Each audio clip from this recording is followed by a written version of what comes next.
ವಿದ್ಯಾರ್ಥಿಗಳು ಈ ಮಂತ್ರಗಳನ್ನು ಪಠಿಸಿದರೆ ಓದಿನಲ್ಲಿ ಫಸ್ಟ್ ಬರುವುದು ಗ್ಯಾರಂಟಿ. ಮಂತ್ರಗಳು ಮನುಷ್ಯನ ಜೀವನವನ್ನು ಬದಲಾಯಿಸುವ ಶಕ್ತಿಯನ್ನು ಹೊಂದಿರುತ್ತದೆ. ವಿದ್ಯಾರ್ಥಿಗಳ ಭವಿಷ್ಯವನ್ನು ಬದಲಾಯಿಸುವ ಕೆಲವೊಂದು ಮಂತ್ರಗಳಿವೆ. ಈ ಮಂತ್ರಗಳನ್ನು ಪಠಿಸುವುದರಿಂದ ವಿದ್ಯಾರ್ಥಿಗಳ ಜೀವನವೇ ಬದಲಾಗುತ್ತದೆ. ವಿದ್ಯಾರ್ಥಿಗಳು ಈ ಮಂತ್ರ ಪಠಿಸಿದರೆ ಏಕಾಗ್ರತೆ ಹೆಚ್ಚಾಗುವುದು, ಜೀವನದಲ್ಲಿ ಸಾಧನೆ ಮಾಡುತ್ತಾರೆ. ಇಂದಿನ ದಿನಗಳಲ್ಲಿ ವಿದ್ಯಾರ್ಥಿಗಳ ಗಮನ ಕೇವಲ ವಿದ್ಯಾಭ್ಯಾಸ, ಅವರ ಭವಿಷ್ಯದ ಕುರಿತು ಮಾತ್ರ ಇತ್ತು. ಆದರೆ ಇತ್ತೀಚೆಗೆ ಯುವಕರು ಮೊಬೈಲ್, ಸಾಮಾಜಿಕ ಜಾಲತಾಣ, ಟಿಕ್ಟಾಕ್ ಚಟ ಸೇರಿದಂತೆ ಇನ್ನಿತರ ಕೆಟ್ಟ ಚಟುವಟಿಕೆಗಳ ಮೇಲೆ ಹೆಚ್ಚಿನ ಗಮನವನ್ನು ಇಟ್ಟುಕೊಂಡಿರುತ್ತಾರೆ.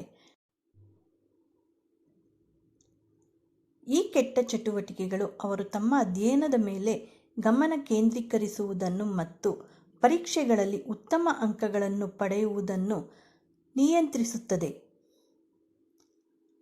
ಅಧ್ಯಯನದ ಬಗ್ಗೆ ವಿದ್ಯಾರ್ಥಿಗಳ ಗಮನ ಹೆಚ್ಚಾಗಬೇಕಾದರೆ ಕೆಲವು ಆಧ್ಯಾತ್ಮಿಕ ಅಭ್ಯಾಸಗಳನ್ನು ನಾವು ರೂಢಿಸಿಕೊಳ್ಳಬೇಕು. ಧ್ಯಾನ ಮತ್ತು ಮಂತ್ರಗಳನ್ನು ಪಠಿಸುವುದು ನಿಮ್ಮ ಶೈಕ್ಷಣಿಕ ಕಾರ್ಯಕ್ಷಮತೆಯನ್ನು ಕೇಂದ್ರೀಕರಿಸಲು ಮತ್ತು ಹೆಚ್ಚಿಸಲು ಸಹಾಯ ಮಾಡುವುದು.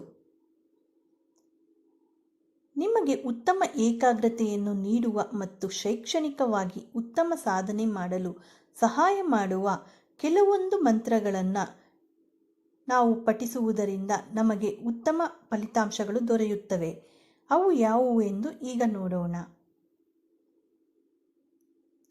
ಉತ್ತಮ ಏಕಾಗ್ರತೆಗಾಗಿ ಈ ಮಂತ್ರ ಓಂ ಐಂ ಸರಸ್ವತಿಯೇ ನಮಃ. ಇದು ಜ್ಞಾನ, ಕಲೆ ಮತ್ತು ಕಲಿಕೆಯ ದೇವತೆಯಾದ ಸರಸ್ವತಿ ದೇವಿಗೆ ಸಮರ್ಪಿತವಾದ ಬೀಜ ಮಂತ್ರವಾಗಿದೆ.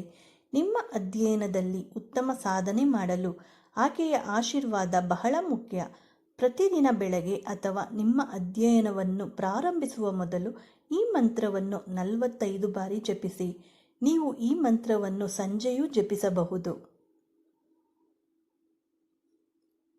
ಮಾನಸಿಕ ಶಾಂತಿಗಾಗಿ ಈ ಮಂತ್ರ ಓಂ ಶಾಂತಿ ಶಾಂತಿ ಶಾಂತಿಯೇ ನಮಃ. ಪರೀಕ್ಷೆಯ ದಿನಗಳಲ್ಲಿ ನಮ್ಮ ಆಲೋಚನೆಯು ಒತ್ತಡವನ್ನು ಉಂಟುಮಾಡುತ್ತದೆ. ಈ ಮಂತ್ರವು ಮನಸ್ಸನ್ನು ಶಾಂತಗೊಳಿಸಲು ಮತ್ತು ಒತ್ತಡವನ್ನು ತೊಡೆದು ಹಾಕಲು ಸಹಾಯ ಮಾಡುವುದು. ಇದು ಆಂತರಿಕ ಶಾಂತಿಯನ್ನು ನೀಡುತ್ತದೆ. ಹಾಗಾಗಿ ಪರೀಕ್ಷೆಯ ಸಮಯದಲ್ಲಿ 10 ನಿಮಿಷಗಳ ಕಾಲ ಈ ಮಂತ್ರವನ್ನು ಪಠಿಸುವುದು ಉತ್ತಮ.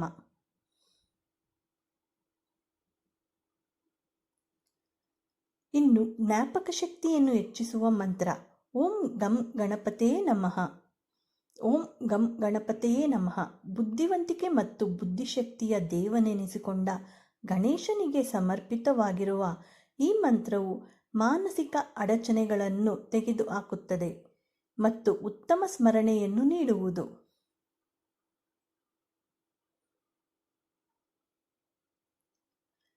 ಸರಸ್ವತಿ ವಂದನಾ ಮಂತ್ರ. ಅಧ್ಯಯನ ಅಥವಾ ಪರೀಕ್ಷೆಯ ಮೊದಲು ಈ ಮಂತ್ರವನ್ನು ಪಠಿಸುವುದರಿಂದ ನಿಮ್ಮ ಸ್ಮರಣ ಶಕ್ತಿಯು ಹೆಚ್ಚಾಗುತ್ತದೆ ಮತ್ತು ನೀವು ಸರಸ್ವತಿ ದೇವಿಯ ಕೃಪೆಗೆ ಪಾತ್ರರಾಗುತ್ತೀರಿ. ಮಂತ್ರ ಹೀಗಿದೆ: ಯಾ ಶ್ರದ್ಧಾ ಧಾರಣ ಮೇಧ ವಾಗ್ದೇವಿ ವಿಧಿ ವಲ್ಲಭ ಭಕ್ತ ಜೀವಾಗ್ರ ಸಾಧನ ಶಮಾಧಿ ಗುಣದಾಯಿನಿ. ನೀವು ಈ ಮಂತ್ರವನ್ನು ಪಠಿಸುವುದರಿಂದ ಓದಿದ ಎಲ್ಲ ವಿಷಯಗಳನ್ನು ನೆನಪಿನಲ್ಲಿಟ್ಟುಕೊಳ್ಳಲು ಸಹಾಯವಾಗುತ್ತದೆ. ಏಕಾಗ್ರತೆಯನ್ನು ಹೆಚ್ಚಿಸಲು ಮತ್ತು ಪರೀಕ್ಷೆಗಳಲ್ಲಿ ಉತ್ತಮ ಅಂಕಗಳನ್ನು ಗಳಿಸಲು ಈ ಮಂತ್ರವು ಸಹಾಯ ಮಾಡುವುದು. ಶುಭ್ರವಾದ ಬಟ್ಟೆಗಳನ್ನು ಧರಿಸಿ ನಂತರ ಬಿಳಿ ಬಣ್ಣದ ಹಾಸಿನ ಮೇಲೆ ಕುಳಿತು ಸರಸ್ವತಿಯನ್ನು ಪೂಜಿಸಬೇಕು. ನಿಮ್ಮ ಪರೀಕ್ಷೆಯ ಮೊದಲು 1 ತಿಂಗಳ ಕಾಲ ಪ್ರತಿದಿನ 102 ಬಾರಿ ಈ ಮಂತ್ರವನ್ನು ಪಠಿಸಿ.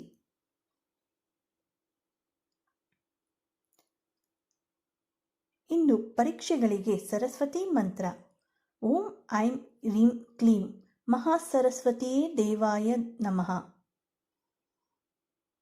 ಈ ಮಂತ್ರವು ಕಲಿಕೆಯನ್ನು ಸುಲಭಗೊಳಿಸುತ್ತದೆ. ಪರೀಕ್ಷೆಗಳಲ್ಲಿ ಉತ್ತಮ ಅಂಕಗಳನ್ನು ಗಳಿಸಲು ನಿಮಗೆ ಅನುವು ಮಾಡುತ್ತದೆ.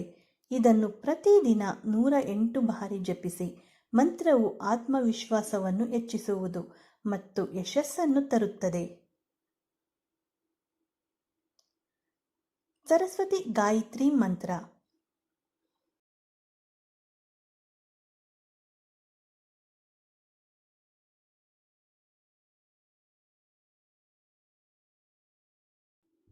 ಶಿಕ್ಷಣದಲ್ಲಿ ಯಶಸ್ಸು ಪಡೆದುಕೊಳ್ಳುವುದಕ್ಕಾಗಿ ನೀವು ಈ ಮಂತ್ರವನ್ನು ಪಠಿಸಿ. ಇದನ್ನು ಪ್ರತಿದಿನ 45 ಬಾರಿ ಪಠಿಸಿ ಮತ್ತು ಸರಸ್ವತಿಯನ್ನು ಪೂಜಿಸಿ. ಪ್ರತಿದಿನ ಸ್ನಾನದ ನಂತರ ತುಪ್ಪದ ದೀಪವನ್ನು ಹಚ್ಚಿ. ಮಂತ್ರವು ನಿಮ್ಮ ಗಮನ ಮತ್ತು ಏಕಾಗ್ರತೆಯನ್ನು ಸುಧಾರಿಸುವುದು. ಉತ್ತಮ ಫಲಿತಾಂಶಕ್ಕಾಗಿ ಯಾವ ಮಂತ್ರ? ಓಂ ವಾಗ್ದೇವಿ ನಮಃ. ಪರೀಕ್ಷೆಯ ಮೊದಲ ಪ್ರತಿದಿನ 108 ಬಾರಿ ಈ ಮಂತ್ರವನ್ನು ಪಠಿಸಿ. 40 ದಿನಗಳ ಕಾಲ ಈ ಮಂತ್ರವನ್ನು ಜಪಿಸುವುದರಿಂದ ಉತ್ತಮ ಫಲಿತಾಂಶವನ್ನು ಪಡೆಯಬಹುದು. ಈ ಮಂತ್ರವು ಆತ್ಮವಿಶ್ವಾಸವನ್ನು ಹೆಚ್ಚಿಸುತ್ತದೆ ಮತ್ತು ಪರೀಕ್ಷೆಗಳಲ್ಲಿ ಯಶಸ್ಸನ್ನು ಸಾಧಿಸಲು ಸಹಾಯ ಮಾಡುತ್ತದೆ. ನೀವು ಆತ್ಮವಿಶ್ವಾಸವನ್ನು ಹೊಂದಿಲ್ಲದಿದ್ದರೆ ಮತ್ತು ಪರೀಕ್ಷೆಗೆ ಸರಿಯಾಗಿ ತಯಾರಿ ಮಾಡಿಕೊಳ್ಳದಿದ್ದರೆ ಈ ಮಂತ್ರವನ್ನು ಪಠಿಸಿ. ಇದು ನಿಮ್ಮ ಭಯವನ್ನು ಹೋಗಲಾಡಿಸುತ್ತದೆ ಮತ್ತು ನಿಮಗೆ ಹೆಚ್ಚು ಆತ್ಮವಿಶ್ವಾಸವನ್ನು ನೀಡುವುದು. ಎಲ್ಲರಿಗೂ ಶುಭವಾಗಲಿ. ಈ ಮಾಹಿತಿ ಏನಾದರೂ ನಿಮಗೆ ಉಪಯುಕ್ತವಾದರೆ ಲೈಕ್ ಮಾಡಿ, ಹಾಗೆ ಎಲ್ಲರಿಗೂ ಶೇರ್ ಮಾಡಿ. ಮತ್ತಷ್ಟು ವಿಡಿಯೋಗಳಿಗೆ ನಮ್ಮ ಚಾನಲನ್ನು ಸಬ್ಸ್ಕ್ರೈಬ್ ಮಾಡಿಕೊಳ್ಳಿ. ಮತ್ತೆ ಸಿಗೋಣ ಇನ್ನೊಂದು ವಿಡಿಯೋದೊಂದಿಗೆ. ಎಲ್ಲರಿಗೂ ಧನ್ಯವಾದಗಳು.